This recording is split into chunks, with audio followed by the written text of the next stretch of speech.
An effective paragraph in a college essay consists of several sentences unified by a common point. Most paragraphs will begin with a general statement or topic sentence and develop that sentence with a number of supporting sentences. The topic sentence should express the main idea, or what the paragraph is about, and the controlling idea, or the writer's attitude or opinion about the topic. In order to achieve paragraph unity, it's important to limit the scope of your topic sentence. One that is too broad cannot be adequately supported in a single paragraph. On the other hand, a topic sentence must cover all of the supporting material in the paragraph. Development of the topic sentence through the use of supporting material is essential to an effective paragraph. Finally, an effective paragraph will typically end with a concluding sentence that reiterates the point and links that point to the thesis of the essay.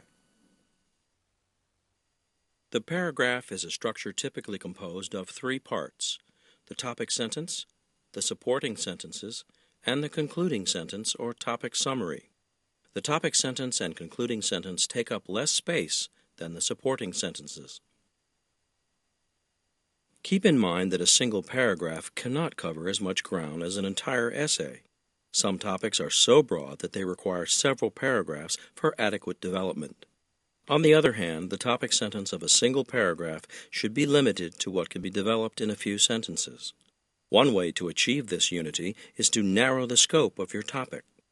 The first topic, the effects of poor money management on society, might be appropriate for a long book, but not for a single paragraph.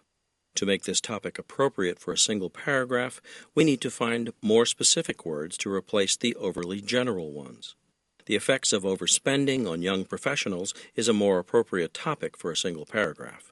The next example, the effects of television on people, is too broad for a single paragraph. However, we can replace television with television violence and people with adolescence for a topic that is specific enough for a single paragraph. The topic sentence establishes both the topic or main idea and the controlling idea of the paragraph. The controlling idea further limits the topic by asserting the writer's attitude or opinion about it. The rest of the paragraph explains or justifies the topic sentence. In these examples, the writer asserts his or her attitude or opinion about the topics of compulsive overspending and television violence. The topic sentence sets up an expectation among readers that the writer will fully explain and develop the controlling idea in a number of supporting sentences. These sentences may be divided into two groups: major supporting details and minor supporting details. The major details help to explain and elaborate on the topic sentence. The minor details, in turn, present concrete evidence in support of the major details. This sample outline illustrates the use of major and minor supporting details. Topic sentence. Applying a series of steps will help you to become a better student. Major detail. First, choose an environment that encourages learning. Minor detail. Your study space should be free of distractions like televisions and radios. Minor detail. Be sure that you have access to a computer or textbooks if necessary. Major detail. Next, don't allow other responsibilities to interfere with your study time. Minor detail. Avoid times of day when your job or your family demand your attention. Minor detail. Let your scheduled study time be known to friends who might call or visit. Major detail. Third, be confident in your ability to succeed at every task. Minor detail. Trust that even the most challenging problem in statistics is within reach. Minor detail. Remember that each completed paper gets you one step closer to your goal.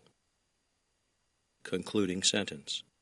If you apply these steps each time you approach an assignment, you will develop the skills and attitude necessary for academic success. Please understand that in academic writing, paragraphs often need to include more major or minor details than you see in this sample. For the purpose of this tutorial, we are illustrating only a few major and minor details. The writing you do for a particular class may require more development for your paragraphs. The concluding or summary sentence is the last piece in the three-part paragraph structure. This sentence is an opportunity to explain how the supporting sentences contribute to the topic and how the paragraph as a whole supports the thesis. Students often overlook the concluding sentence because they believe the supporting evidence speaks for itself. A better plan is to ensure, beyond any doubt, that the reader is satisfied that the topic has been fully developed. Moreover, the concluding sentence can set up a logical transition to the next paragraph. This example ends with a concluding sentence that summarizes the major details contained in the paragraph and initiates a transition to the next paragraph topic. These well-funded and successful programs for children in the suburbs continue to draw young families away from the city. Again, this sample is rather limited in its use of major and minor details. In academic writing, paragraphs often need to include more major or minor details than you see here. For the purpose of this tutorial, we are including only a few major and minor details to illustrate the concept of paragraph organization. The writing you do for a particular class may require more development for your paragraphs. To ensure that your paragraph presents a unified whole, remove any sentences that do not have direct relevance to the main point. Compulsive overspending is a leading cause of personal debt among young professionals. Inexperienced at managing money, many new members of the workforce purchase items they cannot afford. For example, a 21-year-old receptionist in our office ordered a new sofa for her apartment on the same day that she received her first paycheck. The paycheck totaled $700 after taxes and other deductions, but the sofa cost $950. She did not buy the matching love seat and pillows. Even before she had been on the job for a month, she was already $250 in debt. Once the debt barrier is broken, many young professionals find it difficult to put off new purchases until they have covered their existing debts. The topic sentence at the beginning of this example establishes a narrow focus, but the sentence about a matching love seat and pillows strays from the topic and fails to develop the controlling idea. An effective paragraph is more than just a few sentences set off from the rest of the essay by an indented first line. It is a structure that possesses unity, support, and coherence. A paragraph should have one main point, usually revealed in a topic sentence that contains a main idea, what the paragraph is about, and a controlling idea, the writer's treatment of the topic.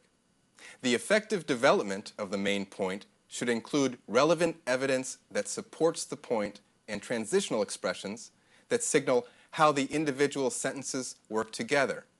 Finally, a concluding sentence should summarize the contents of the paragraph and explain how the paragraph supports the central idea or thesis of the entire essay.